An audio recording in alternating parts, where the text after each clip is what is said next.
Oke. Ini Kak Yuyun. Kak Yuyun ada? Ada Bang? Ya. Ini kan Kak Yuyun ada adik koas, calon adik koas yang bakal masuk ke anak. Sekaligus untuk refresh buat pemahaman buat eh, kita semua ya bahwa ada namanya kurva. Silahkan Kak Yuyun mungkin boleh dibantu sedikit menjelaskan untuk kurva WHO yang mungkin bakalan dipakai selama bakal jaga di IGD. Nah, sudah singkat aja Kak Yuyun. Mana Bang? Mm-mm.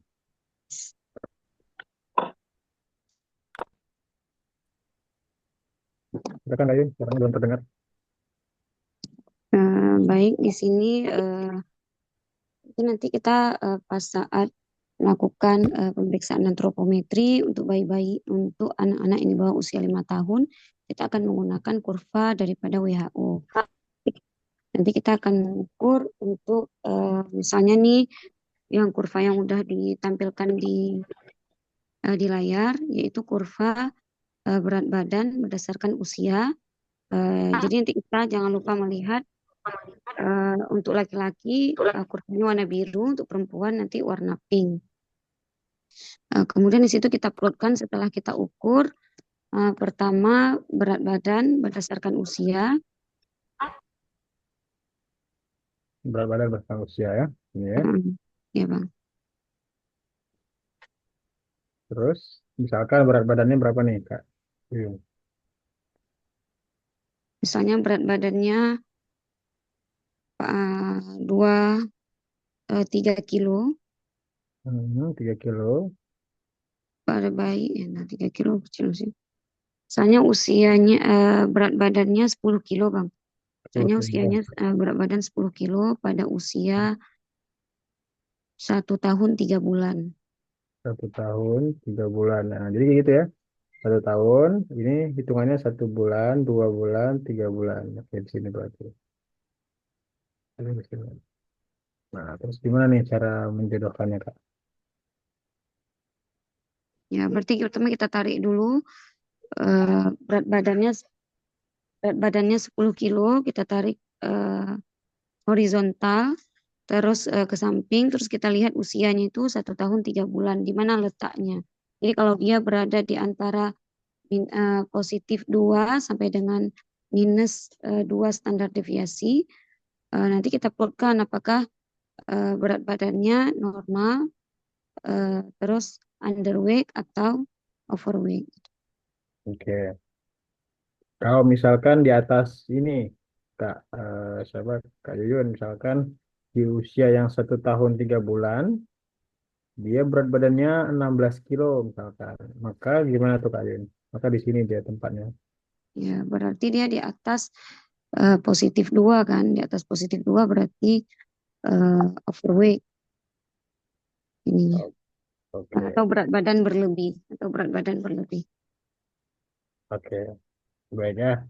Jadi untuk adik-adik semuanya saat dalam praktik ya, bahwa ada namanya kurva yang mana tujuan dari kurva ini, nah dia, tujuan dari kurva ini untuk menilai pertama berat badan berdasarkan usia yang disampaikan oleh Kak Ayun tadi. Nanti kalian bisa menjumpai di buku gizi. Nah, jadi buku gizi itu bakal ada kurva ini, yang nantinya kurva ini itu akan mengukur dari sudut pandang berat badan berdasarkan usia. Ntar ada kurva yang hingga usia 2 tahun. Ntar kalau anaknya usia 3 tahun pakai kurva apa? Kurva apa Kak Id? Pakai CDC ya bang? Nah, gimana Kak Yun? Harusnya gimana? Kapan kita pakai kurva WHO, kapan selisih? Kalau CDC itu di atas usia 5 tahun, Bang. Tapi kalau Hmm. di bawah 5 tahun kita pakainya kurva WHO. Nah ya, oke mungkin buat Tasya yang udah bergabung juga, yang DM-DM yang sudah bergabung di ANA, bahwa kan harus tahu yang pertama itu dalam memplotting, dalam menentukan status gizi pada anak, langkah pertama itu yaitu tentukan usianya, ya. Nah ingat ya, langkah pertama adalah tentukan usia. Gampang aja misalnya, usia, ya. Nah usia itu ada dua dia. ada jenis-jenisnya gitu ya. Ada usia eh, kronologis, ya. Ada usia koreksi ya.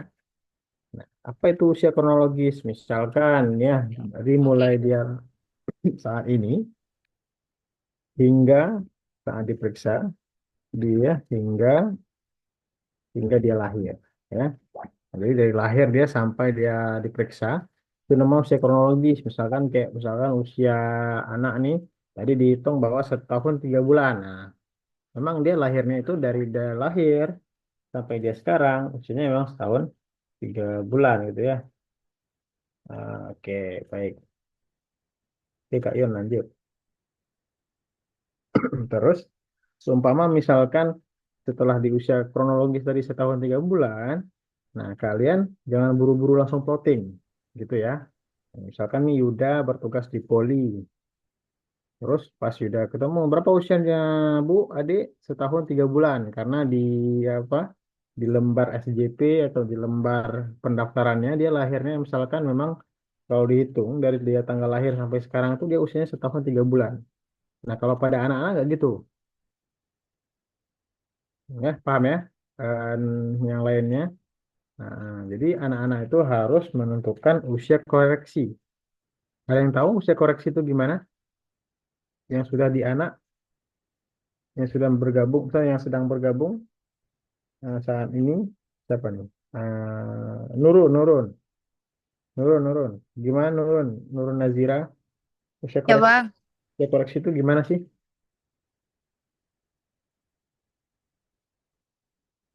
Nah, usia koreksi itu telah usia mulai dari dia kita memperlibatkan dia itu usia kehamilan. Misalkan nih, si anak tadi diperiksa sama Yuda di Poli, usianya 1 tahun 3 bulan. Tapi anak tersebut prematur, lahir kurang bulan. Nah, jadi kapan ada usia koreksi ini? Apabila anak lahir kurang bulan. Ada yang tahu dikatakan kurang bulan itu berapa lama? Yang udah objin siapa? Kurang dari usia kehamilannya, usia kehamilan kurang dari 37 minggu. minggu. Ya. Jadi kalau misalkan di sini ada nggak yang lahir-lahir prematur gitu dulu? Mantan-mantan prematur kan nggak? Nadifa prematur nggak? Cukup bulan ya? Nampak dari senyumnya cukup bulan. Kalau kayak cukup tidur ya. Nah, jadi usia koreksi itu kita perhitungkan kalau dia prematur. Nah, pertanyaannya lagi, sampai usia berapa nih anak tersebut meng- melibatkan usia prematur. Jadi kalau anak tersebut di atas 2 tahun, kita nggak perlu koreksi lagi. Nah, jadi 2 tahun, anak tersebut di atas 2 tahun nggak perlu koreksi lagi. Jadi kalian terserah langsung memplotting sesuai dengan kurvanya. Tapi kalau dia misalnya bayi, masih usia dia di bawah 2 tahun, maka jangan buru-buru langsung plotting kayak tadi. Ya, nah, kalau kayak tadi nih, bisa begini kalau kalian sudah mengukur usia koreksinya. Nah, umpama nih soalnya, dia lahirnya 36 minggu, lahir si adik bayi itu. Nah, pertanyaan nih ke Kait, cukup bulan apa enggak? Kurang bang, Kurang. Maka kurang berapa dia? Kurang berapa sih sehingga kurang dikatakan cukup 7 bulan? hari atau seminggu bang. Kurang seminggu. Nah, jadi kalau dalam perhitungan anak, ini bukan kurang seminggu, tapi kurang, nah jadi digenapin 40 minggu. Jadi, meskipun kan kalau kalau kita lihat hitung-hitungannya kan harusnya 37 kurang 36 kan? Tapi bukan gitu. Tapi melainkan 40 dikurang 36 minggu. Jadi dikatakan cukup bulan itu adalah maksimalnya. Kuota angka maksimalnya itu 40 minggu. Karena kalau udah di atas 40 minggu namanya postmatur ya. Oke, ini kan pelajaran objin ya, basic. Mungkin kalian udah pernah dapat di bangku preklinik. Nah, jadi adik-adik yang sudah bergabung di malam hari ini, nah jadi ketika kalian sudah menentukan bahwa dia ini kurang bulan, maka langsung kalian eh, hitung seperti ini, yaitu 40 kurang 36 masa kehamilan dia. Yuda, ada Yuda lagi nggak di sini? Yuda, sedang jaga nggak? Jadi dia sedang jaga nampaknya, sedang diuresis. Oke, kembali ke Nurun. Nurun Nazira. Nazira sudah selesai poli, Dek?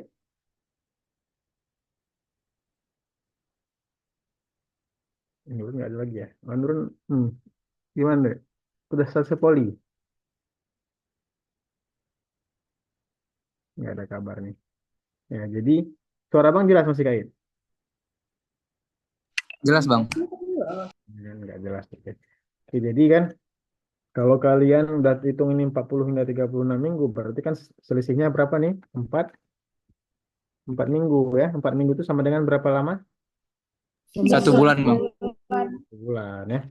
Jadi 1 bulan. Jadi dia punya masa waktu itu 1 bulan ya minusnya. Jadi kalau misalkan kalian menilai si anak yang kurang bulan ini dengan anak-anak normal, maka kalian tidak fair ya, tidak adil karena dia masih ada minus 1 bulan. Jadi kalian harus menilai dia di kurva yang mana harusnya? Apakah di kurva yang 1 tahun 3 bulan, apa yang di mana? 1 tahun 2 bulan bang. 1 tahun 2 bulan. Oke. Ya, nah, jadi langkah pertama adalah menentukan usia kronologis. Kemudian kalau usia anak tersebut di bawah 2 tahun, silakan dikoreksi dengan menghitungkan seperti yang Abang sampaikan tadi. Kalau misalkan usia kehamilannya 33 minggu, 33 minggu ya. Nah, berapa Dini? Dini ada nggak? Dini hadir nggak?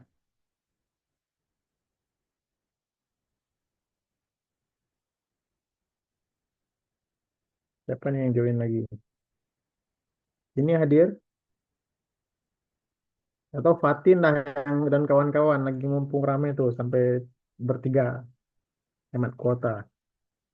Gimana Fatin dan kawan-kawan? Kalau 33 minggu usia kehamilannya, maka berapa usia koreksinya? Kalau dia 1 tahun 3 bulan usia kronologisnya, berarti usia kronologisnya 1 tahun 3 bulan nih.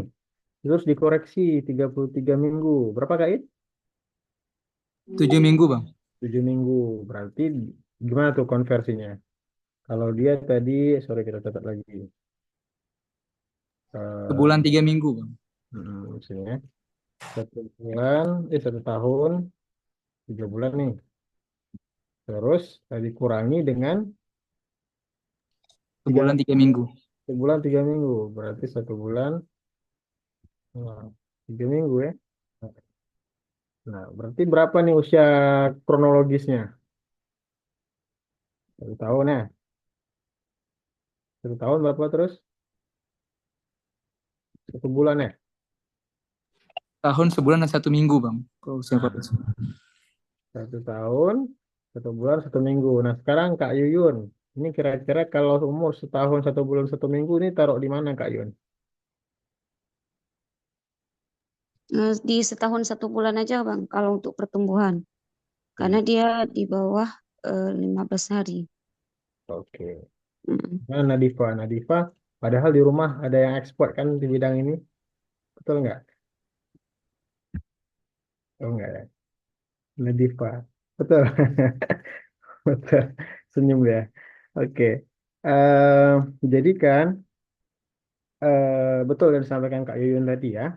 Kalau misalkan 1 tahun 1 bulan 1 minggu, maka di plottingnya di usia 1 tahun 1 bulan. Bang, kalau 1 minggu itu gimana lebihnya? Tidak, tidak diakomodir ya, tidak dianggap. Artinya digenapin ke bawah. Nah, kalau misalkan adil kan, kalau misalkan 1 minggu nih, artinya kan 1 bulan kan 4 minggu. Berarti kalau 1 minggu berarti digenapin ke bawah. Kalau misalkan anggaplah perhitungan tadi kita dapatkan 1 tahun 1 bulan 3 minggu. Gimana Kak Yun? Abang ulangi ya. Kalau misalkan didapatkan 1 tahun 1 bulan 3 minggu. Jadi bukan 1 minggu, 3 minggu. Maka gimana Kak Yun? Kalau di plotting ini. Tetap 1 tahun 1 bulan Bang, karena nggak genap 30 hari. Tapi kalau untuk kurva perkembangan di atas 15 hari itu udah kita anggap ke bulan berikutnya gitu. satu Oke. tahun 2 bulan.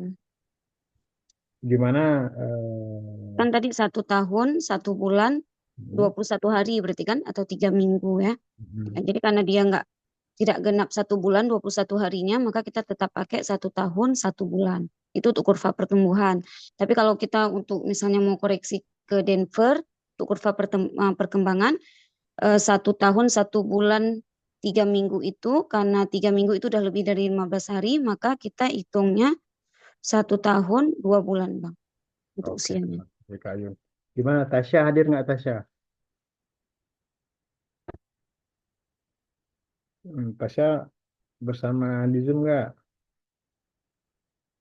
Tasyanya lagi jaga anak ya. Oke, jadi kan eh, meskipun kalian berminggu ya di laptop atau dengan handphone, sebisa mungkin dapat ada hasilnya ya. Itu jangan sampai nanti malam ini cuman hanya kelewat gitu aja. Oke, sebab untuk mengajari ini tentu butuh waktu yang memang harus duduk gitu. Bagusnya, tapi kan karena kita momennya nggak pas, nggak cocok, maka kita buatlah alternatif kan, karena kan zaman udah canggih ya. Semoga dengan media yang mungkin tidak maksimal ini, tapi kalian bisa menyerap ilmu sebisa mungkin ya. Oke, Bang ulangi sekali lagi yang disampaikan Kayun tadi. Kalau misalkan menilai pertumbuhan, nah berat badan per umur ini pertumbuhan apa perkembangan? Pertumbuhan. Tumbuhan. Berat badan, tinggi badan, lingkar kepala, lingkar lengan, semua itu yang ada angka-angkanya pertumbuhan, semua harus diplotting sesuai dengan usianya. Kalau misalkan lebih dari kalau misalkan belum genap 1 bulan, artinya belum genap 30 hari, maka tidak boleh kalian genapin ke atas. Artinya tidak, misalkan usianya 1 tahun 1 bulan 28 hari, maka tetap dibilangnya 1 tahun 1 bulan aja. 28 hari itu diabaikan untuk pertumbuhan karena tidak genap 30 hari. Tapi kalau misalkan perkembangan, kalau lebih dari 15 hari, ya misalkan seperti tadi, 1 tahun 1 bulan 3 minggu, kan lebih dari 15 hari. Maka kalian konversikan genapin ke atas. Ya, untuk perkembangan yang dinilai dengan apa? Dengan kurva apa? Denver. Denver, dokter. Ya, baik, terima kasih ya. Oke, ini hanya kilas aja untuk berat badan per umur. Yang ini adalah grafik pada laki-laki, boys ya, yang dinilai berdasarkan warna biru pada laki-laki ya, sedangkan pada perempuan berwarna merah muda. Nah, jadi sama aja. Saya Bang ulangi sekali lagi, pertama menilai usianya. Jadi jangan buru-buru ketika menemukan pasien langsung plotting berat badan usianya langsung kalian masukkan karena udah ada di lembar print outnya itu bahwa nama pasien ini usianya 1 tahun 6 bulan. Jangan buru-buru, mungkin aja dia prematur. Maka nanti ketika dia prematur, kalian menghitung dia semua jadi gizi buruk semua jadinya. Nah itu bahaya ya Kak Id dan kawan-kawan yang baru bergabung. Pasien ini harusnya bukan gizi buruk, tapi karena kalian plotting, dokter dokter PPDS-nya tidak ngecek lagi karena mungkin banyak pasien di IGD, mungkin teman-teman Tasya, Yuda dan kawan-kawan yang sudah bergabung tuh pasti punya cerita masing-masing lah. Artinya kita tuh bakalan tidak punya kesempatan banyak untuk periksa, walaupun kita periksa juga gitu. Nah, jadi Bang harap malam ini nih bisa modal besar buat kalian dinas karena kan Senin itu langsung bekerja, betul kan? Iya. Jadi kita ini partner. Sekaligus kalian juga belajar, kita pun jadi apa? Ada sharing-sharing ilmu gitu ya. Nah, kembali lagi ya setelah kalian menentukan usianya prematur atau bukan. Kalau bukan prematur, ya silahkan konversikan sesuai dengan usia kronologis ya. Kalau dia prematur, silahkan dilakukan usia koreksi. Dan ingat, ketika dia di atas 2 tahun tidak perlu dilakukan koreksi. Ya, selesai dengan usia. Yang kedua adalah tentukan pengukuran yang benar. Misalkan nih, Nadifa bertugas di IGD. Nah, tapi si ibunya bahwa anak yang pakai pampers yang belum diganti selama 6 jam yang lalu, apakah relevan? Misalkan dapat hasil mungkin 2,8 kg gitu. Sehingga kan mempengaruhi hasil kan kalau misalkan tipis-tipis gitu kan. Nah, ditambah dengan berat pampers 6 jam yang lalu. Kan lumayan tuh kalau 6 jam. Nah, maka sebaiknya gimana Nadifa? Kalau misalkan Nadifa jadi dokter muda yang bertugas, sebaiknya di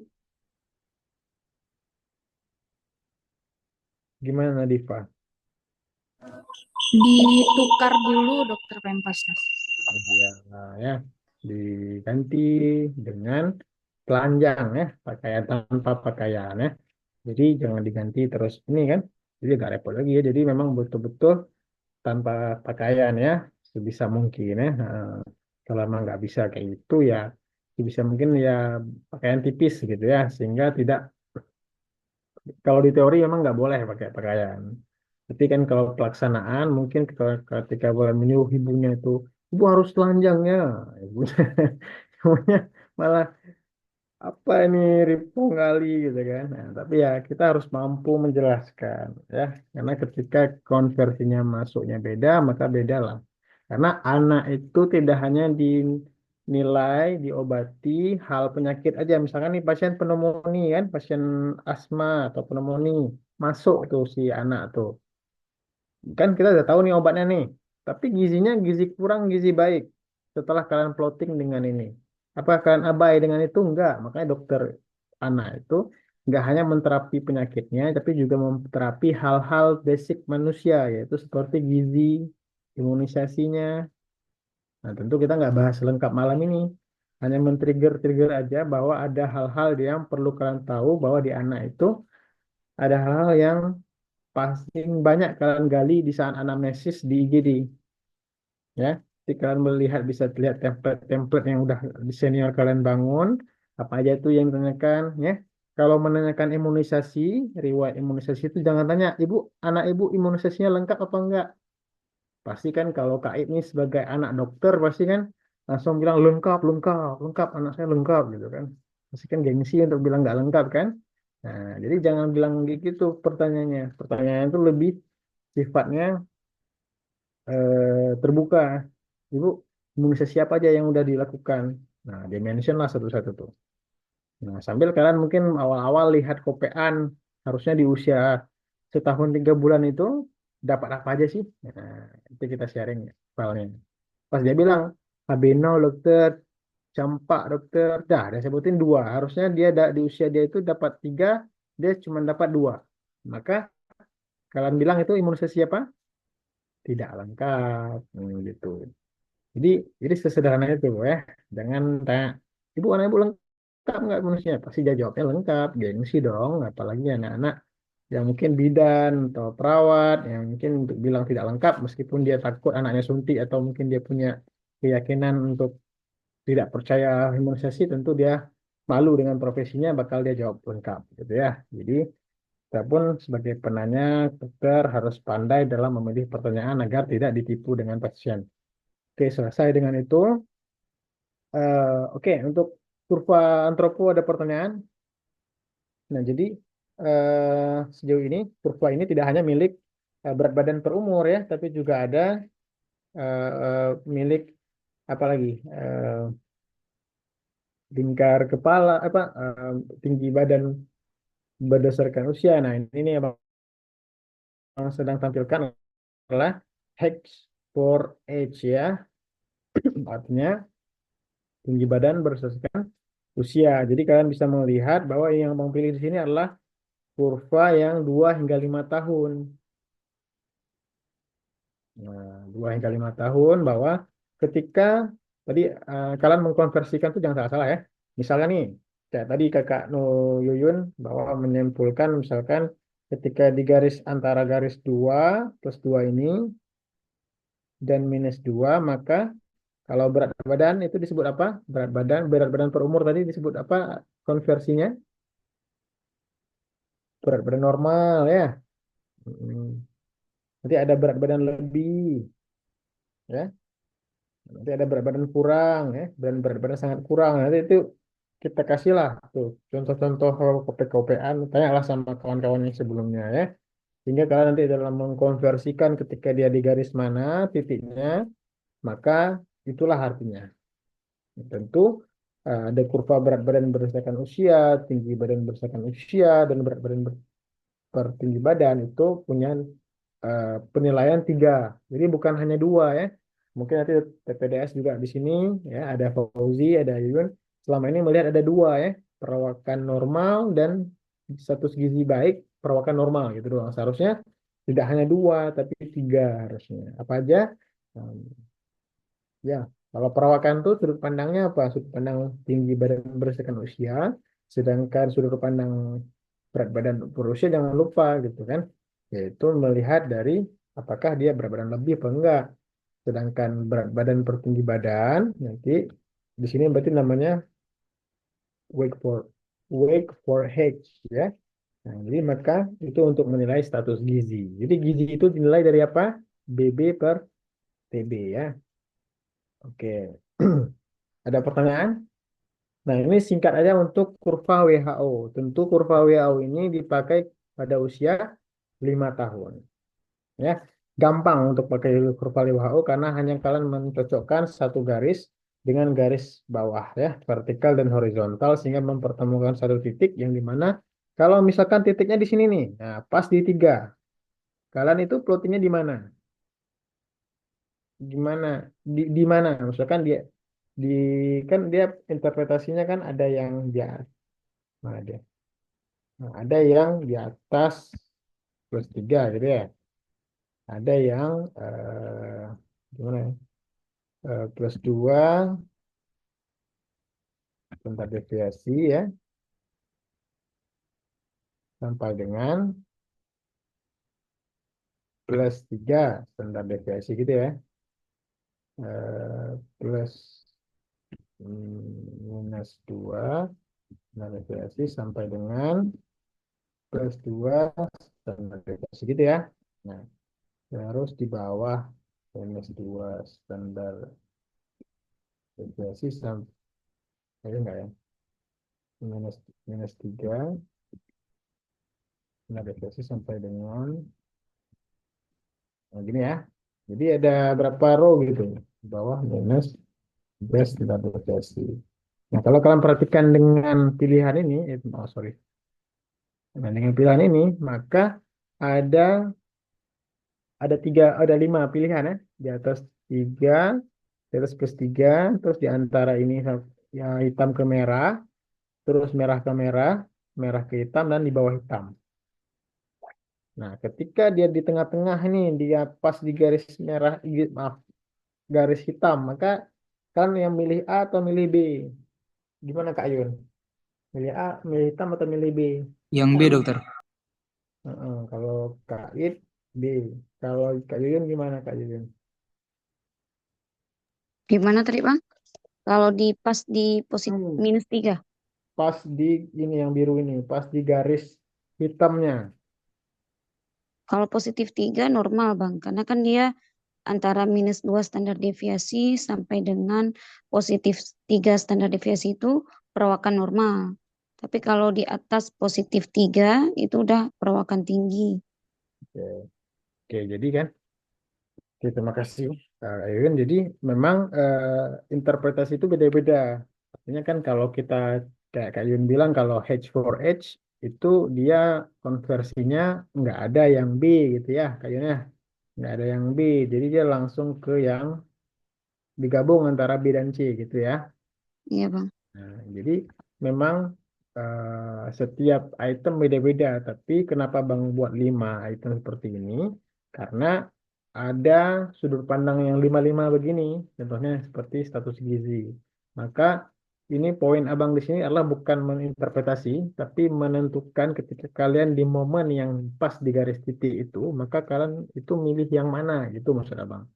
Milih yang di atasnya apa di bawahnya gitu kan, itu maksud abang karena bakal ada momen kalian ini harusnya kemana sih gitu. Nah harusnya tuh milih yang ke bawah gitu ya. Nah jadi milih betul kayak yang bilang artinya milih yang di sini. Nah ya, nah artinya kalau abang milih dari A B C itu D pilih yang B ya. bukan yang A gitu. Ya, itu mungkin apa mau banyak apa namanya momennya seperti itu. Maka kalian harus tahu menerjemahkannya kemana.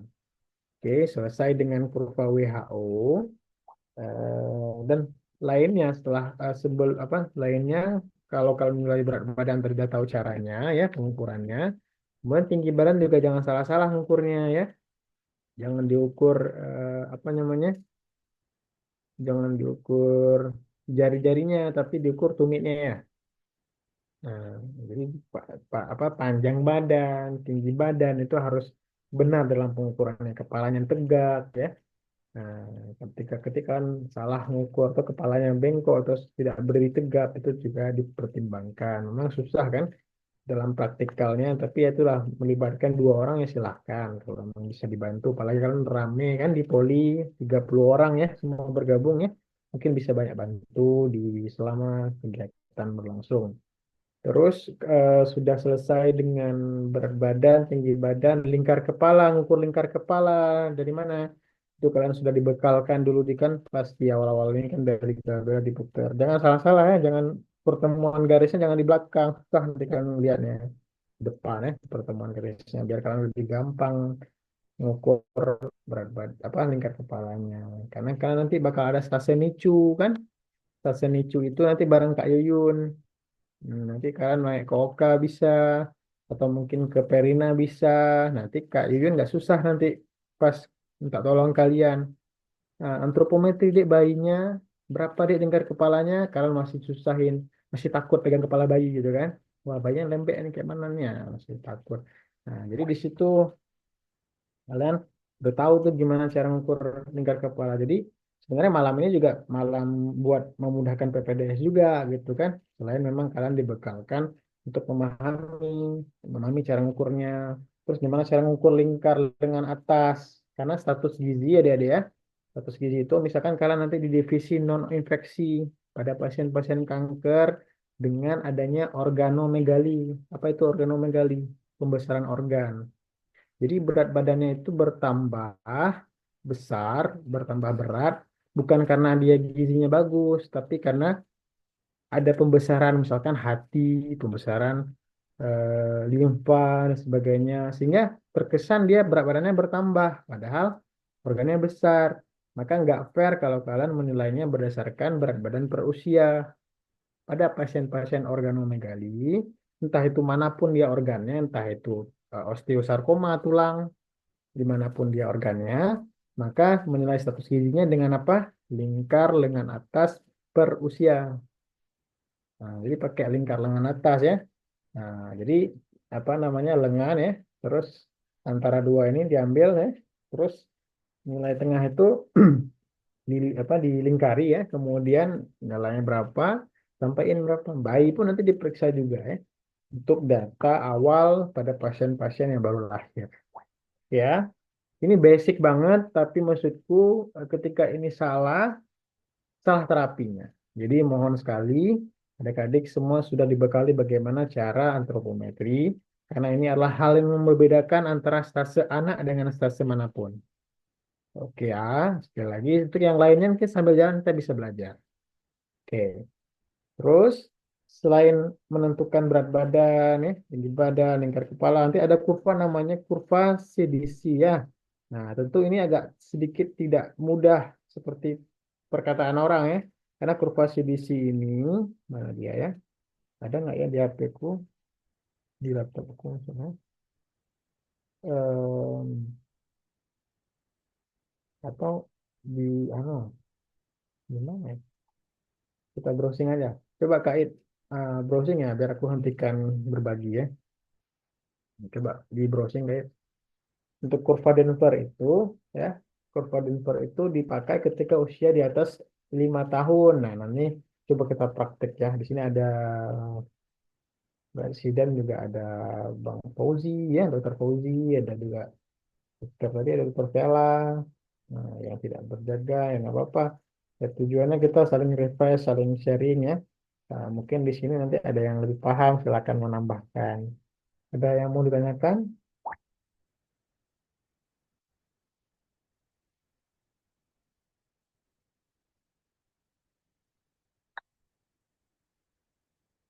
Oke. Siapa? Bang Fauzi. Hadir Bang Fauzi.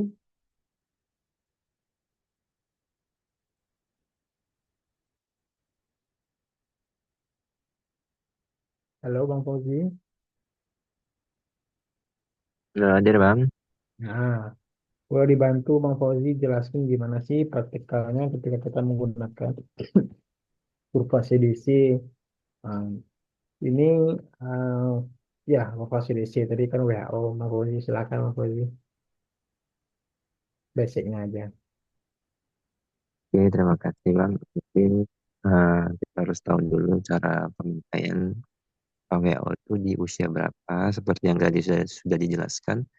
Jadi penggunaan kurva WHO, kurva CDC itu digunakan pada anak usia di atas 4 tahun. Gitu ya.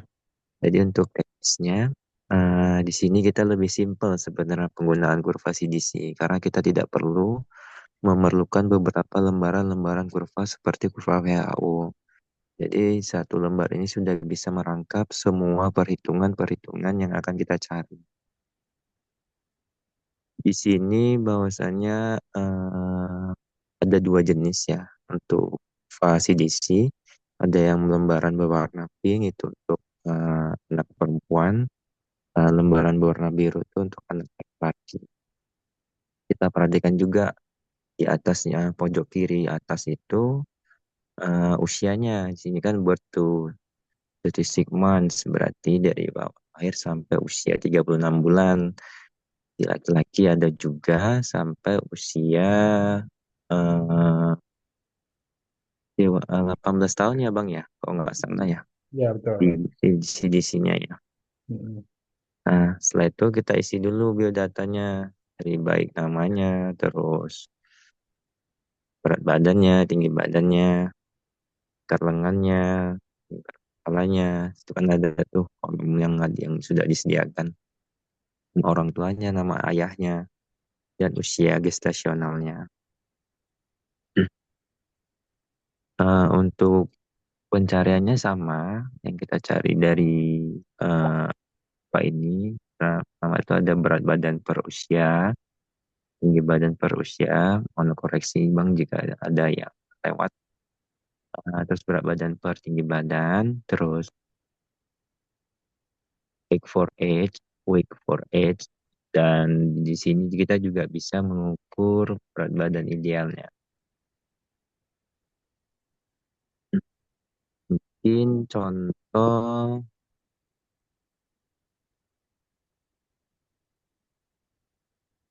ini agak susah Bang, saya soalnya zoomnya melalui HP. Jadi kalau mau menulis di layar takutnya nggak sesuai. Ya, ya.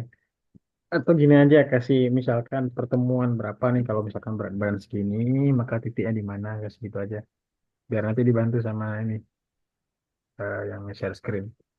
Misalkan nih berat badannya berapa Bang Fuzi? Mungkin berat badannya anak usianya itu di 9 bulan ya. Mana 9 bulannya? Coba kait 9 bulan.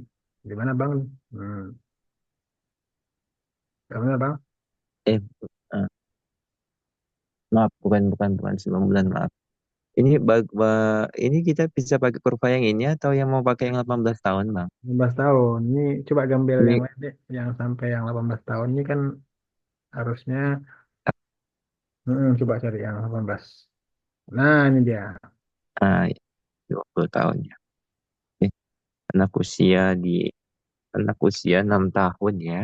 6 tahun. Mana Tahun berat badannya itu 15 kilo. mana 15 kilo kait. Di samping dia ada tulisan kilogram, maka di atasnya tuh. Betul tuh Bang?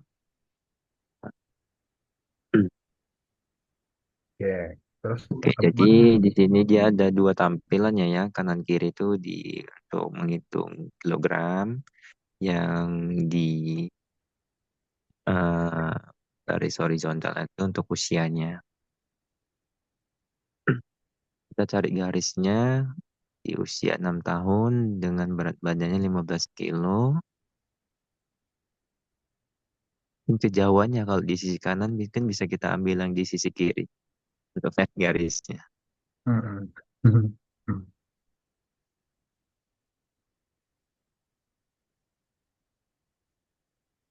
Oke,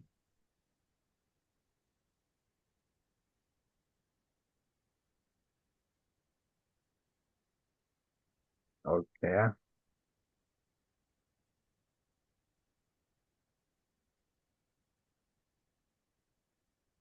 Nah, udah nih, udah dapat antara pertemuan 6 tahun sama 15 kilo.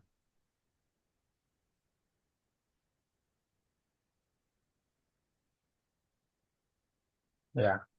Nah, terus ketika kalian sudah menemukan garis seperti ini ya, perlu dikoreksi nggak usianya? Perlu. Perlu. Gimana tuh Bang? Lanjut Bang. Oke. Untuk kita mengoreksi usianya, kita cari dulu eh, tinggi badannya per usia dengan cara kita tarik garis dari usia, terus tarik ke atas, kita lihat tinggi badannya itu bisa dinaikin slide. Nah,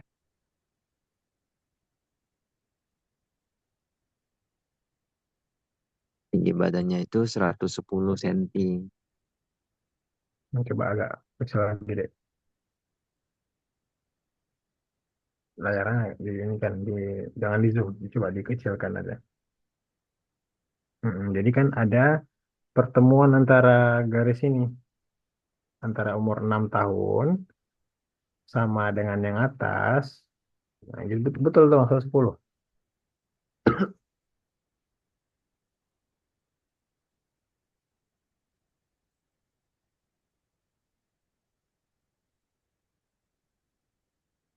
Ya Bang Fauzi?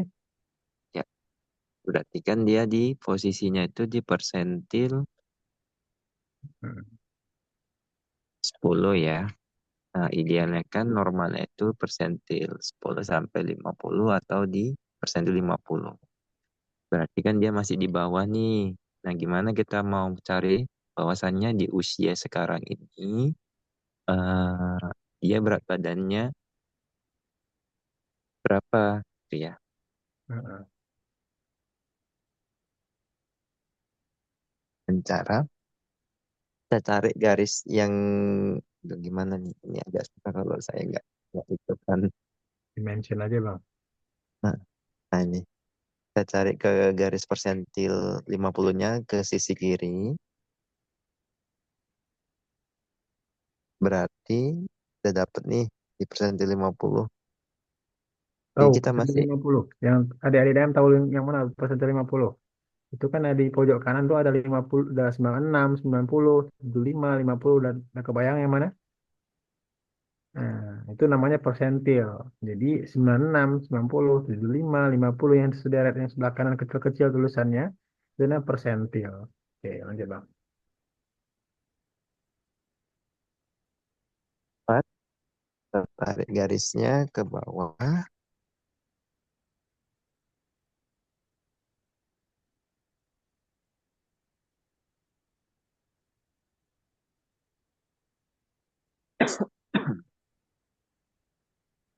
Ini bisa di apa dikasih warna yang berbeda ya, biar kita nggak bingung.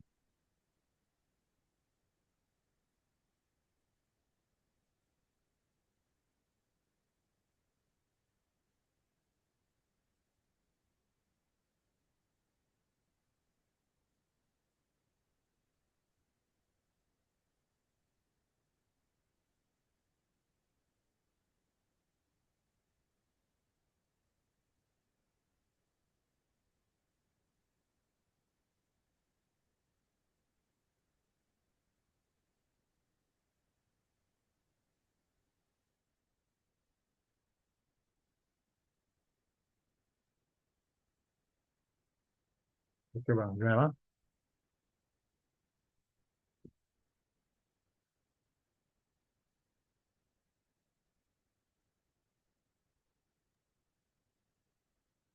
Yang sedang menggaris siapa? Fauzi atau Said?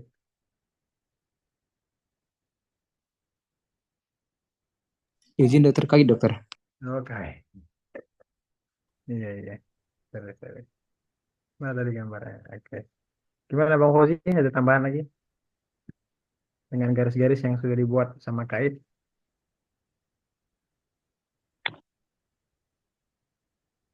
Di situ kan kita mendapatkan H for X-nya ya, tinggi badan sesuai usianya. Berapa itu tinggi badan sesuai usianya? Enggak, ini kejauhan nariknya.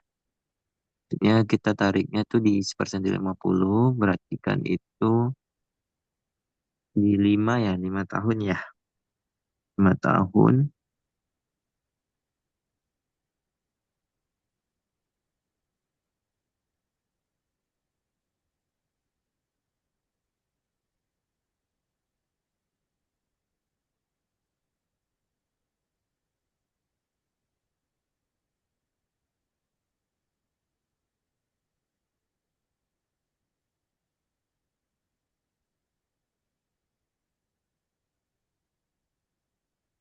Boleh coba saya ini aja deh. Yang ini.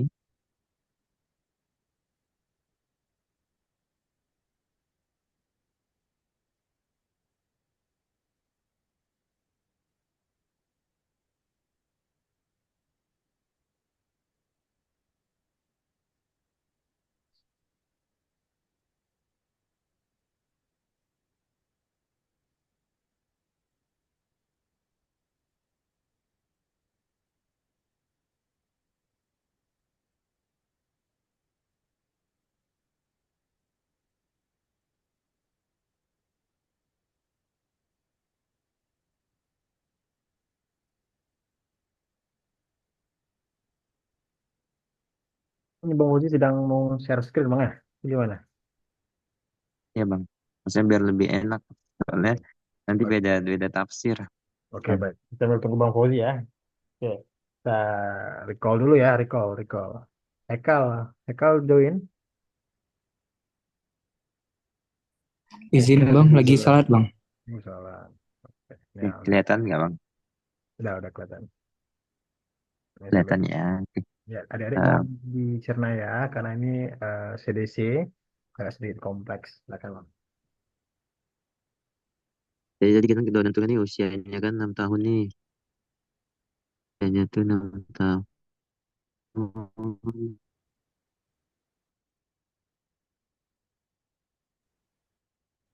Oke.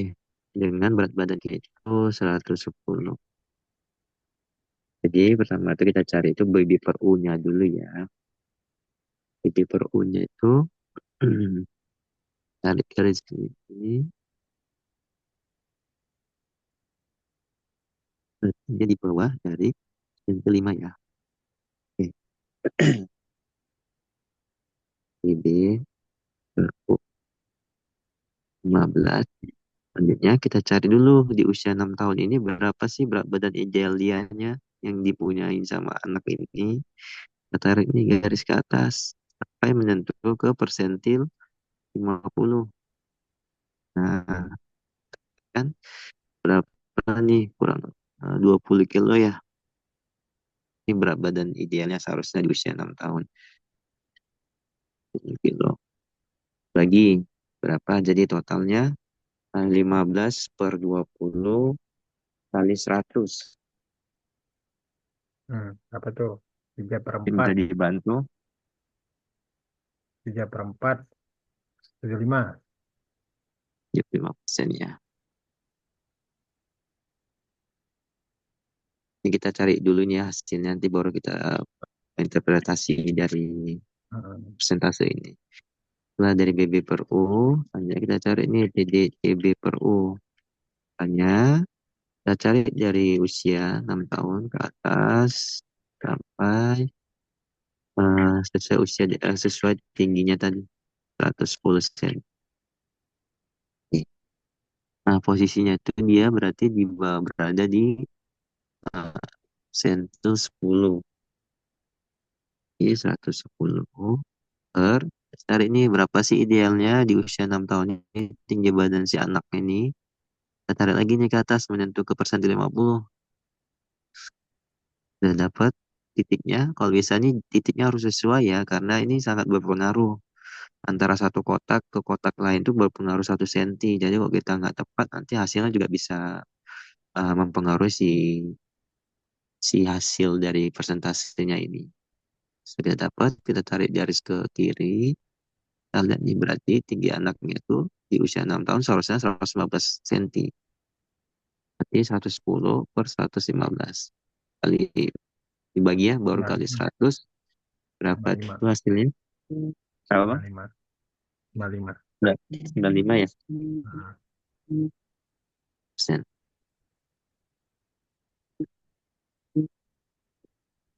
oke. BB per TB, Selanjutnya kita cari PB per TB. PB caranya itu berat badan ideal dia, berat badan aktual ya, aktual ya. 15 kilo per berat badan idealnya. Dan idealnya itu tadi 20 kilo tuh di usia yang tahun 5%-nya sama ya. Dari ini kita juga bisa dapat mengetahui nih age for age, tinggi sesuai usianya. Caranya dari 110 ini kita tarik garis ke kiri nyentuh persentil ini ya. Baru kita tarik ke bawah dapat tuh. Berarti seharusnya dengan tinggi anak 110 cm ini seharusnya dia tuh di usia 5 tahun bukan di usia 6 tahun. Itu. Jadi HA-nya Gojek lagi nih nelpon nih. Oh, iya, iya. HA-nya berarti usianya tuh 5 tahun dia bukan 6 tahun. Tinggi sesuai usianya. Oke, baik. Terima kasih, Bang. Lanjut aja, Ya, Bang. ya Oke. mungkin untuk interpretasi bisa dibantu oleh Randi Oke. ya Bang. Ya, oke. Siapa? Terima kasih, Terima Bang kasih Willy. Bang. Ya. Jadi kan dengan baik semuanya sudah diberikan pembekalan nih. Boleh kasih feedbacknya. Nah, apa stop share keren aja, Bang. Oke boleh Bang.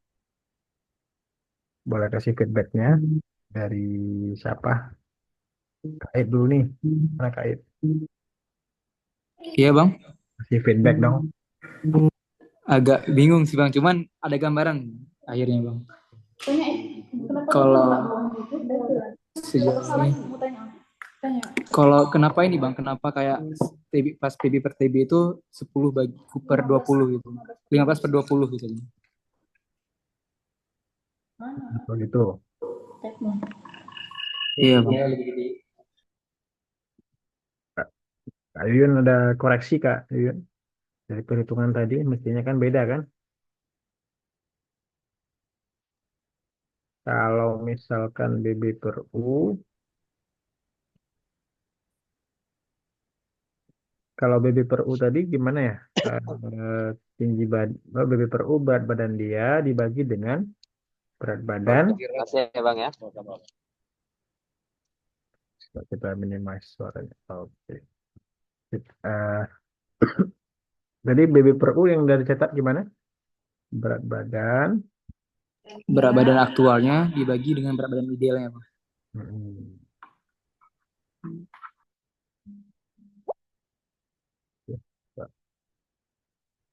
Dan, oke, berat badan aktual. Oke, dibagi dengan berat badan. Idealnya bang. Kalau BB per TB,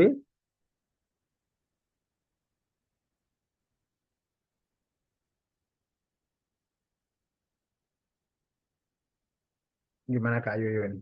Silakan Kak Yuyun, mungkin koreksi. Gimana Bang? Gimana tadi Bang? Oke, tadi kait bingungnya di BB per U kan CDC itu kan ada BB per U, ada Iya Bang. BB per TB.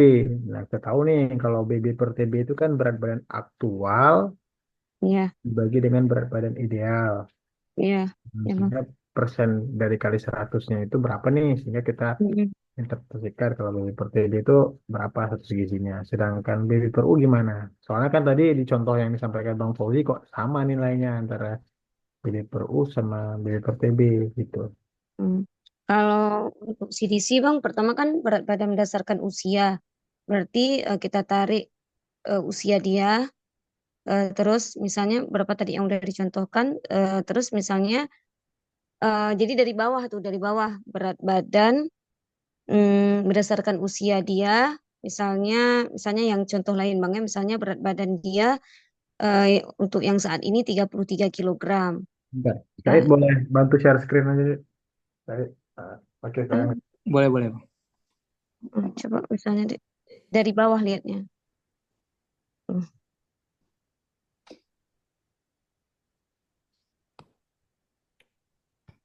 Hmm, 33. Berapa tadi? Misalnya nih usia berapa Bang? Usia 6 tahun tadi izin dokter. ya, 6 tahun, misalnya berat badan dia 25 kan, misalnya 25 kilo pasiennya. Terus kita kan mau cari berat badan berdasarkan usia, berarti dari usia 6 tahun, tarik ke vertikal ke atas, pas di apa persentil 50, terus tarik horizontal ke kiri ya, ke kiri. Itu kan nggak persentil 50 kan? Yang persentil 50-nya berapa? 21 ya? Enggak, sentil 90 enggak. BB berapa tadi? Enggak, suruh tarik 25 ya BB. Iya. Ya, itu berat badan dia kan 25 kilo. Terus kita cari berat badan idealnya. Apa ya, berat badan idealnya berdasarkan usianya. Nah, itu dapatkan 20 atau 21 ya, lebih kurang. Nah, berarti kalau untuk berat badan berdasarkan usia, berat badan dia saat ini 25 kilogram dibagi dengan berat badan dia yang sesuai usia atau berat badan idealnya 20. Nah, baru dikali 100%. Nah, itu untuk berat badan berdasarkan usia. Nanti kan dapat persentasenya baru kita apa plotting. Tapi kalau berat badan berdasarkan tinggi badan, itu berat badan dia aktual saat ini 25 kilogram dibagi dengan berat badan ideal berdasarkan HH-nya, berdasarkan tinggi badan. Jadi cara carinya dari tinggi badan dulu di atas. Tinggi badan dia berapa tadi? 10. Oh, iya. 110, Berarti 110 dokter. Nah, berarti 110, boleh coba. Nah, 110 tarik ke persentil 50. Persentil 50 deh, 50. Terus turun ke bawah, vertikal ke bawah, memotong ke, terus pas di persentil 50-nya. Persentil 50 di berat badan. Oh, lebih itu bayinya. Lebih Di berat badannya. Di BB, di BB. Di 50. Ke sini lagi. oh ini ya. Nah, ya, berapa dapatnya tuh? Sekitar 18 atau 17 kilo ya. Kalau ditarik ke samping. Bawa lagi deh di persen 10. Boleh lagi. Ya, betulnya berapa perkiraan lah tuh? 15, 17 gitu ya. Iya Nah, dokter. itu berat badan ideal berdasarkan HS-nya. Berarti kita udah tahu itu kan kalau kita tarik ke bawah itu sesuai dengan usia 5 tahun kan. Nah, berarti kalau ditanya H of age-nya jawabannya 5 tahun. Nah, jadi cara cari untuk kurva CDC berat badan berdasarkan tinggi badan itu rumusnya berat badan aktual dia tadi itu 25 kilogram per berat badan ideal dia sesuai dengan tinggi badan dia. Berarti per 18 ya, 18 per 17 kilo. Dikali 100%. Dikali 100%. Apa tadi? Izin dokter boleh diulang sebentar. Nah, jadi kalau dia untuk mencari status gizi, itu kita dari tinggi badannya. Jadi tinggi badan dia dulu, kan tinggi badan 110. Tarik ke garis persentil 50, ya kan? Udah dapat tuh persentil 50, terus turun ke bawah karena kita mau motong ke berat badannya. Turun ke bawah ke grafik berat badan pas di persentil 50 juga. Terus kan udah dapat tuh, tarik ke samping kita mau lihat berat badannya. Berapa tuh? 17 kilo ya? 15, 16, 17 saya perkiraan sekitar segitu ya, 17 kilo. Sedangkan tadi kan berat badan ideal berdasarkan usia kan di 20 ya tadi. Iya. 20, 21 kan, jadi beda.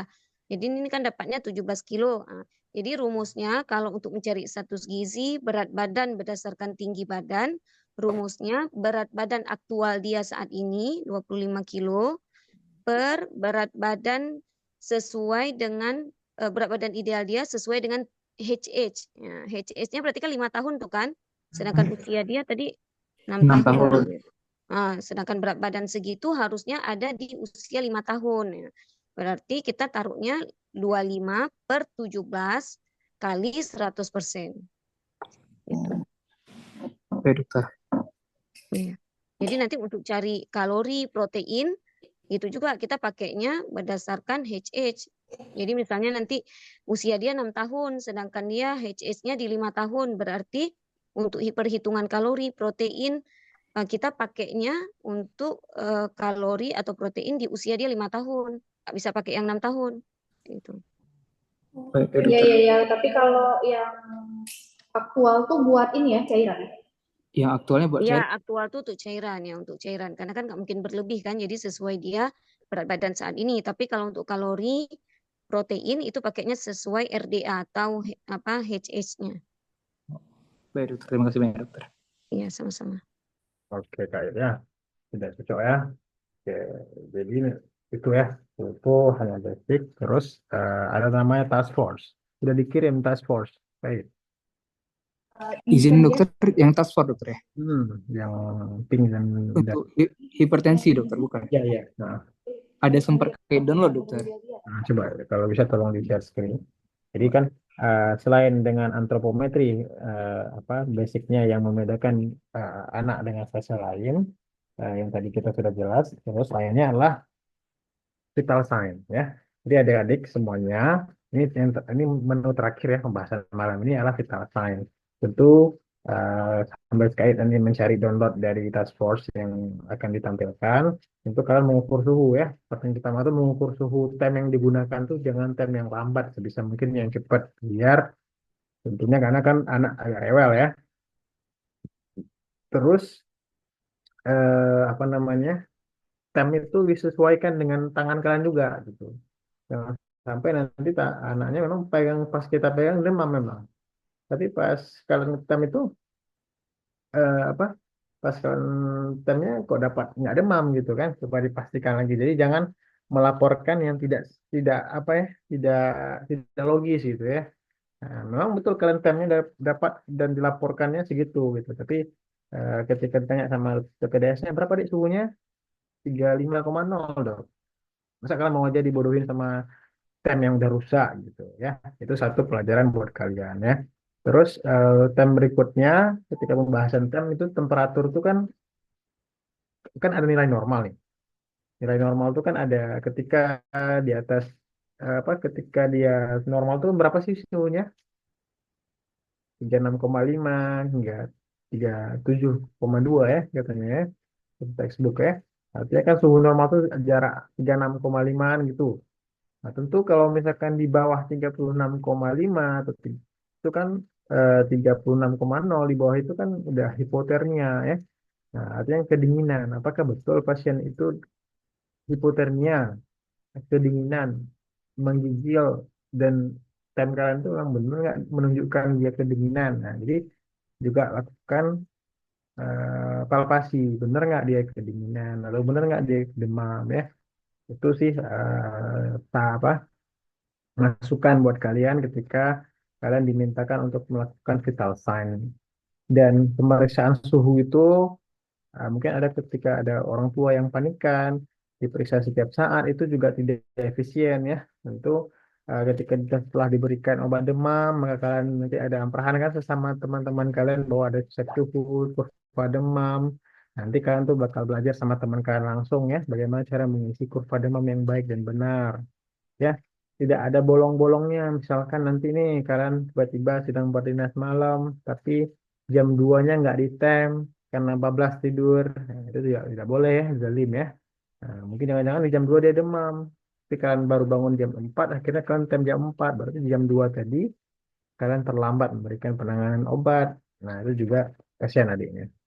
Oke, selain demam, kurva demam, kita alasan lainnya yaitu respiratory rate.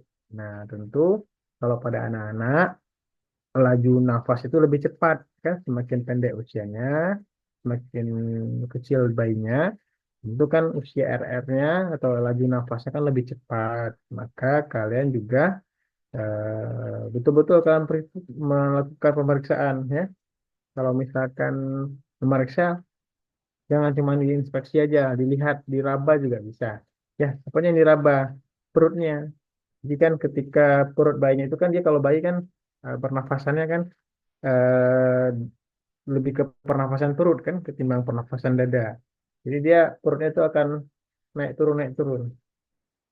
Jadi setiap eh, hentakan ke atas tangan kalian itu hitung satu, dua, tiga, empat, lima. Jadi itulah RR-nya cara ngitungnya. Ya. Nah, jadi RR itu sendiri ya menentukan sekali nanti apakah dia sedang sesak apa tidak. Ya. Nah, kalian juga bisa memperhatikan retraksi apa enggak tarikan dinding dada. Ya, bisa itu di bagian lehernya ya, di retraksi interkosta atau di epigastrial ya. Mereka akan belajar ketika pasiennya ada retraksi berarti dia ada usaha nafas yang berlebih. Sehingga kalian silahkan tambahkan oksigen. Nah, jadi adik-adik termuda ini ada ekspor ya, nggak cuma melaporkan aja, tapi ada masukan biar kalian juga lebih berasa menjadi seorang dokter ya. Nah, jadi ketika ada kalian lihat pasien dok ini pasiennya sesak ya dok. Boleh dokter lihat dok. Nah, jadi kalian sambil belajar melaporkan ke PPDS-nya sekaligus kalian dapat ilmu oh bener ya yang aku kira berarti ini dia memang ada usaha nafas berlebih sehingga perlu masukin oksigen. Ini kan lebih keren ya ketimbang kalian cuma tem-tem cek suhu aja, timbang pempes, sebenarnya kan tidak tidak apa ya, tidak ada bernilai yang gimana. Tapi kalau misalkan ada feedback belajar seperti ini kan jadi ada ada apa? Ada pertambahan ilmu ya buat kalian. Ya, selain menentukan RR ya adik-adik ya, kalian juga nilai nafas cuping hidungnya ya. Hidungnya itu usaha nafasnya kalau dia bergerak cuping hidungnya menandakan dia bernapasan perlu usaha nafas yang berlebih itu tandanya dia butuh oksigen ya. Meskipun SpO2-nya itu dapatnya maksimal, tentu kalau dia disertai dengan usaha nafas yang berlebih, artinya perlu diberikan oksigen. Nah, SpO2 normal itu kan di atas 92 ya. Kalau bisa 192, kalau 95 lebih baik. Nah, tentu kalau misalkan kalian menggunakan nasal kanul itu range-nya kan antara 0,5 hingga 5 ya, pakai nasal kanul. Tapi kalau misalkan simple mask ya di atas 5. Oke. Kalau pakai NRM ya itu di atas 10 ya. Tentu itu memang melihat juga ketersediaan masker. Kadang-kadang memang di praktikalnya nggak nggak ada lah yang ukur sesuai dia. Tapi intinya kan diskusi sama PPDS di ruangan ya. Biar ada proses transfer knowledge-nya ya buat kalian. Oke, selain SPO2 ya, itu juga kalian lihat SPO2-nya. Jangan sampai nanti kalian melaporkan SPO2 pada bayi-bayi yang kecil itu kan susah ya nempel jarinya. Apalagi dia merengek-rengek lawan-lawan. Dapat SPO2-nya nggak sesuai dengan yang kalian harapkan. Artinya apa? Harusnya bayi ini biasanya dapat 100 kok kalian dapatnya 60 ya. Nah, ini bukan berarti dia 60. Cocokkan dengan nadinya ya. Nadi. Jadi kan SPO2 itu kan spirometri itu tidak hanya menilai oksigen tapi juga menilai laju nadi. Jadi kalau kalian dapatkan SPO2-nya 100 tapi laju nadinya 50 benar apa enggak? Konversikan, lakukan palpasi di tangannya nadinya. Bener nggak? Jangan-jangan pas dibilang sama pulse oximetrinya 50 pas kalian raba enggak tuh 50 cepat kok. Nah, berarti SPO2-nya longgar atau gimana ya. Nah, jadi begitu. Maksudnya jangan langsung ujuk-ujuk, oh dokter ini 50 dok. Nah, padahal kan nggak raba. Jadi juga selain kalian pakai mesin juga pakai indera kalian ya. Nah, indera kan ada panca indera ada 5 kan. Mata, tangannya, kulitnya ya. Gerakan semua indera kalian biar sense-nya itu lebih lebih kuat ya. Oke, setelah nadi baru masuk ke tensi. Nah, tensi ini menarik ya bahwa ada usia. Memang tanda-tanda vitalnya itu setiap usia punya nilai normal masing-masing adik-adik ya. Nah, kayak dapatnya dari mana?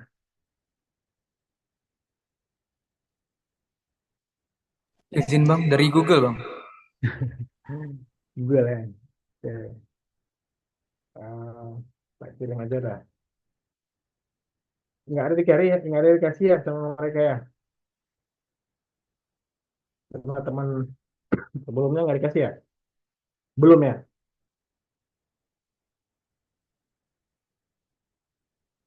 Ya deh, dikasih belum ya? Kayaknya ada Bang, cuman kayak belum cek lagi sih Bang. Nggak tahu nih, jelas apa enggak ya?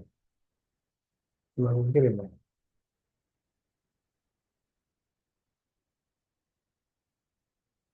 Itu ada kue WA deh.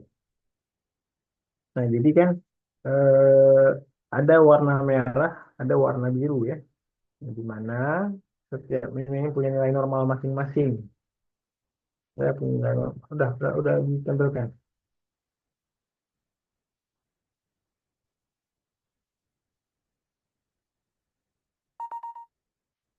Nah, jadi kan ada Kak Dokter Vela juga ya. Ada coba di zoom sedikit. Hmm, agak kabur ya, maaf ya. Nanti setelah Bang kan ada punya versi yang bagus nanti kita akan kawan atas lagi deh. Oke. Nah, jadi blood pressure pada laki-laki ya. Nah, jadi intinya laki-laki berwarna biru. Oke, Dokter Vela, Kak Vela ada di sini?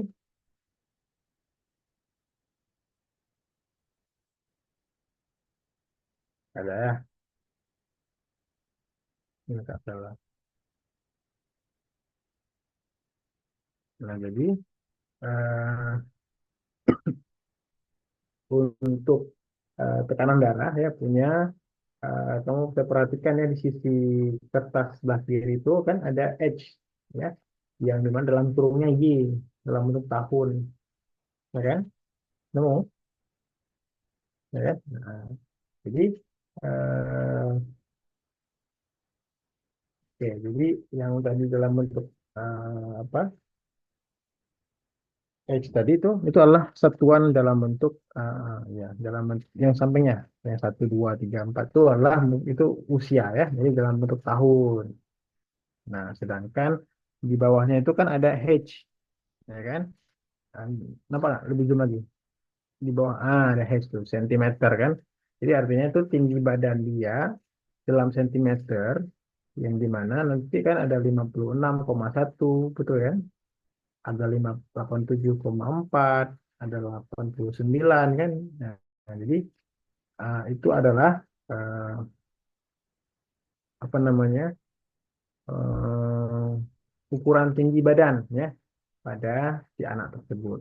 Yang dimana kan ada namanya di atas itu kan ada standar deviasi 5%, 10%, ya kan data kan di bawahnya coba di anu kan 5%, 10%, 25%, 50%, 75%, 90%. Nah, itu yang sisi yang atas, yang 5%, 10%, yang atas, yang tebal, yang bold. Nah, itu ya. Jadi itu standar deviasi tekanan darah berdasarkan dengan tinggi badannya, ya kan? Nah, tentu ketika kalian tahu nih, misalkan nih anggap usianya itu 2 tahun. Nah, 2 tahun, maka usia 2 tahun, terus tinggi badannya 88 misalkan. Maka dia di mana beradanya? 2 tahun, coba coba dimarahin 2 tahun yang mana? Oke, dua. Itu di atas sih 2 tahun. Kan itu 1, 2, 3 itu dalam 1 tahun semua. Satu lagi. 2 tahun mana gua oke kita coret ya coret ya. Hmm. Nah 2 tahun nomor nah, itu yang sisi kiri itu itu 2 tahun. Coret.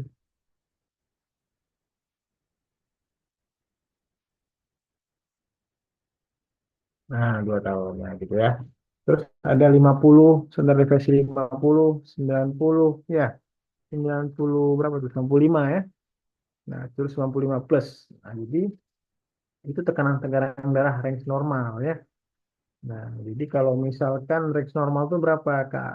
Kak Vela belum tahu ini. Soalnya Kak Yun, silakan Kak Yun. Tutup aja nih terus.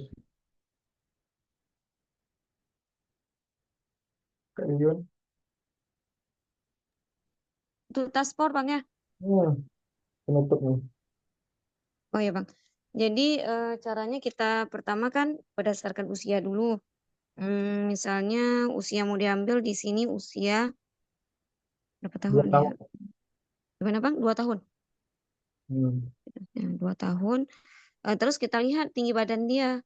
Tinggi badannya misalnya berapa tuh? 8. Hah? Gimana Bang? 88. 88 ya. Berarti kita ambil yang 87,4 itu. 87,4 itu untuk sistolnya. Sistol, kita ambil yang persentil 50 sampai 90. Berarti task force-nya nggak terbaca berapa tuh Bang? 85 ya? Jangan digedein kali, dia pas kita yang 87 itu jangan gede kan. Biar nampak berapa persentil 50-nya. Kuningnya. Nah, oke. Nah, 87 berarti kan?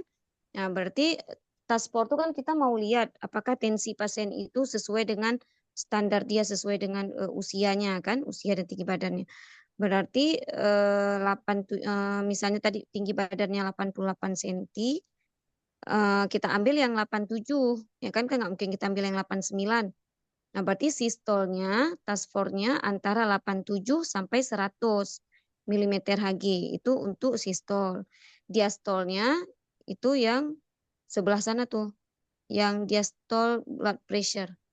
Nah, kita ambil juga di 87,8 tuh tingginya. Tingginya kan 88 tadi. Berarti diastolnya 43 sampai 55. Berarti kita tulis nanti misalnya tensi dia tadi berapa dalam kurung task force 87 sampai 100 per 43 sampai 55. Itu Bang. Oke, baik, terima kasih. Oke, jadi kan coba ke sisi kiri sedikit lagi. Oke, oke, baik. Jadi kan kalian bisa melihat di sini pertama sudut pandang usia, ya kan? Terus sudut pandang kedua adalah tinggi badan. Oke, sudut pandang ketiga baru kalian menentukan dikatakan task force itu apa? Artinya kalian tahu nilai normal tensi. Ya, adik-adik ya. Ini terakhir ya, nilai normal tensi. Jadi kalian tahu nih, ketika kalian diminta tolong, adik coba tolong tensi adik ini, maka ketika dia di usia 3 tahun, 5 tahun, meskipun dia anak-anak, bang perlu nggak tensi sih bang? Nah, jadi perlu kalau memang dia penyakit yang butuh kita tahu nilai tensinya. Nah, tentu PPDS punya mindset sesuai dengan usianya. Jadi kalian tentu kalian udah termuda kan harus bawa tensi kan. Tapi kalau mindset kalian yang usia anak kan nggak ada, kami ada. Jadi kita bisa ganti sesuai dengan ukuran anak yang mau di tensi. Nah, jadi nilai normal ini membantu menentukan apakah dia hipertensi apa normal. Nah, tadi kan disampaikan oleh Dokter Yuyun bahwa 87 hingga berapa? Hingga berapa Kak I? 100 Bang. Ya. Kak I berapa Kak I? 100 dokter. Nah, coba sambil ditampilkan aja nih layarnya. Coba hilang. Nah, 87 hingga 100 itu nilai normal. Terus kan ada itu di bawahnya lagi 100 hingga 105. Itu apa sih? Gimana Kak Yun? Gimana Bang? 100 sampai 105. Berarti itu kan tinggi Bang ya. Karena Ya, udah di ya, atas masuk persentil 10. hipertensi ya. Nah, Mm-mm. ini ada hipertensi. Makanya kalian harus tahu ada kan hipertensi itu kan ada hipertensi C1, ya kan? Ada hipertensi S2. Nah, jadi apa namanya? Kondisi-kondisi ini kalian memang tidak sepenuhnya harus memahami ya dokter muda ya. Tapi maksudnya Abang mau sampaikan bahwa kalian ketika bertugas nanti di IGD khususnya sangat besar harapannya untuk mencantumkan nilai task force ya. Nah, tentu nanti ada dokter muda juga, ada PPDS juga yang mengingatkan, saling bekerja sama di kalian di stasiun kalian bertugas. Jadi nanti kalian, oh lihat nih, ada pasien hipertensi tapi nggak ada nilai task force. Mestinya salah, harus dilengkapi dengan nilai task force. Ya. Jadi nanti kan sambil bertugas di hari Senin tidak tahu ngapain, silakan buka status lihat nih berapa tensi di ini ada nggak nilai task force-nya gitu. Nah, tentu pada pasien-pasien seperti kardio, pasien-pasien nefro, ya ginjal, eh, dan pasien-pasien lainnya yang mungkin membutuhkan nilai tensi, itu ini penting sekali. Nah, tahun range normalnya. Nah, sisi yang sampaikan 87 hingga 100 yang udah dipetakin warna oranye itu kan tuh systolic blood pressure. Artinya tekanan darah sistolik yang atasnya nilai normalnya. Ya, kalau dia 85, berarti kan di bawah task force. Berarti dia hipotensi. Kalau dia nilainya di atas 102, berarti kan di atas 100 nih. Berarti dia hipertensi gitu. Ya, sederhana itu. Cuman perlu dicantumkan. Karena kalau orang dewasa kan gampang ya. Cuman satu angka kan. 20 per 80. Nah, kalau anak beda usia, beda cerita. Ya. Nah, jadi kalau yang diastoliknya 43 hingga 55. Ya, kalau di bawah 43 berarti dia ya disesuaikan sesuai dengan makna dari apa tekanan darah. Oke, selesai untuk malam ini. Sebelum kita tutup, ada feedback dari kalian yang bingung-bingung?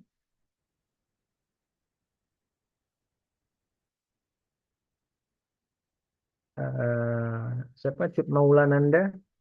Ada pertanyaan tadi? Itu sejauh ini belum ada dokter. Belum. Ya, baik, terima kasih. Haikal masih salah? Izin dokter? Tidak dokter. Di sini apa di masjid itu? Bagaimana? Ada pertanyaan, Haikal? Tadi sejauh ini belum ada dokter. Tadi apa tuh? Mau bilang apa tadi? Mau bilang kurva CDC tadi dokter, karena tadi nggak sempat dengar dokter. Oh, nggak sempat dengar ya. Ya, ditanya ya sama si Nadifah ya, sama si Sidki ya, namanya Sidki kan, atau Alfiza. Nah, kayak gitu ya. Jadi untuk malam ini cukup sekian ya. Basic-basic aja dulu ya. Tapi basic itu untuk semua stase ya. Artinya kalian mau stase poli, mau stase di NICU, mau GD, itu tentu kalian harus tahu itu ya. Sambil itu nanti kan ada PPDS yang mungkin nanti kalian ketika bergabung itu bakal ada apa perkenalan diri dengan PPDS di stasiun masing-masing. Misalkan nih siapa ada Nadira posisinya nanti di stasiunnya IGD, jadi ada PPDS IGD yang bakal menjelaskan banyak khusus di divisi itu. Terus misalkan nanti ada yang bertugas di NICU KAID, maka nanti bertugas di apa bersama PPDS-nya membantu bekerja sama. Nanti kebetulan Kak Yuyun juga di NICU ya, jadi pasti bakal banyak interaksinya gitu ya. Di PICU nggak ada interaksi ya. PICU lebih dominannya ke area itu di GD gitu khususnya ya. Jadi kurang lebih seperti itu gambaran teknis di anak. Jadi dua hal tadi tanda-tanda vital, antropometri ya itu tolong di apa dihayati lagi, direview lagi dengan rekaman Zoom yang sudah kalian rekam. Jadi demikian untuk malam ini ada tambahan mungkin dari Kait. Izin dokter sebelumnya terima kasih banyak dokter. Jadi terbuka pikiran kami, terbuka apa yang harus kami lakuin. Nanti ada gambaran lah sedikit. Ya, Mungkin kalau untuk pertanyaan, insya Allah kurang lebih udah jelas sih dokter. Nanti sambil berjalannya waktu kami belajar-belajar juga dokter. ya, baik. Terima kasih Kait. Terima kasih semuanya. Terima kasih untuk Dr. Nurul Fadliyah ya, Dr. Vela, Dr. Fauzi ya yang sudah berkesempatan bergabung ya. Oke, jadi 1,5 jam ya kita bersama nih kalau dari jadwalnya. Oke, sekali lagi terima kasih. Kita tutup aja ya. Pertemuan hari ini. Wabillahi taufiq wal hidayah. Assalamualaikum warahmatullahi wabarakatuh. Waalaikumsalam. Terima Warahmatullahi kasih kembali. wabarakatuh. Terima kasih Terima banyak kasih banyak dokter. dokter. Bro, Terima kasih Zoom-nya banyak dokter. rekamannya kan di save aja ya, di save aja, dimasukin. Nah, jadi maksudnya seumpama nanti ada hal-hal yang di kemudian hari perlu sama dokter muda lainnya, tinggal bagi videonya aja gitu. Yang nggak perlu dibuat Zoom berulang-ulang gitu ya. Ya. Baik dokter.